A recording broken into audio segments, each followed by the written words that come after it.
Even if you are a new converted Christian, born into Christianity, or someone looking from outside, you must agree with the fact that Holy Trinity is a complicated subject.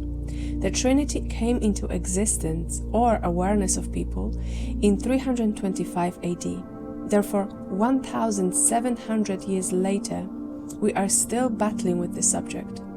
Even scholars and theologians have problem explaining this to someone in a way that would be easy to understand.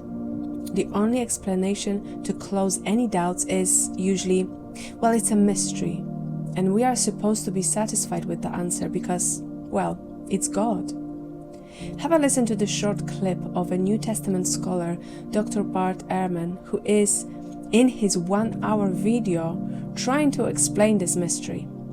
In Dr. Ehrman's words, if you think you understand it, you don't understand it. One thing I will say is that God is not an author of confusion. So if it takes 15 minutes to explain one subject, imagine what children or uneducated people would say. It's the easiest and also the most complicated, as it turns out, because I think a lot of people don't really understand the Trinity. A lot of people think that if you say Father, Son, and Holy Spirit, that's the doctrine of the Trinity, and it's not. The doctrine of the Trinity does say that there are three persons, the Father, the Son, and the Spirit, but the doctrine has to do with how they relate to each other, because you could believe in Father, Son, and Spirit without having the doctrine of the Trinity, and many people have, and many people still do. The doctrine of the Trinity is that all three of those figures, God the Father, Christ, the Son, and the Holy Spirit, all three of those figures are God. But it's not just that they're God. They are equally God.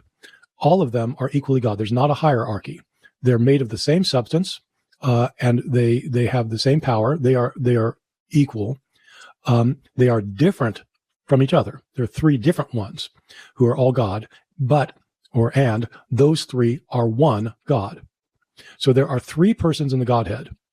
Three distinct persons, they are equal, and the three distinct persons who are equal are one God. So it's 3 in 1. And people say, well, wait, that math don't work.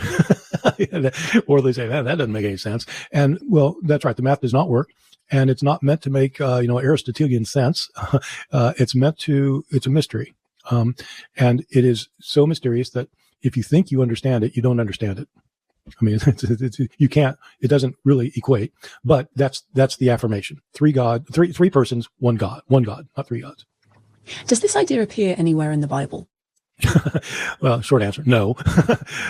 You certainly get references to divine being. You get references, of course, to God, the Creator. You get references to Christ being God, and you get references to the Spirit as a divine being. So the Spirit of God is a God being. But you don't have anywhere in the Bible that comes out and says that the three are equal in substance, and you don't have anywhere in the Bible that says that there are three of these beings, but there's only one God.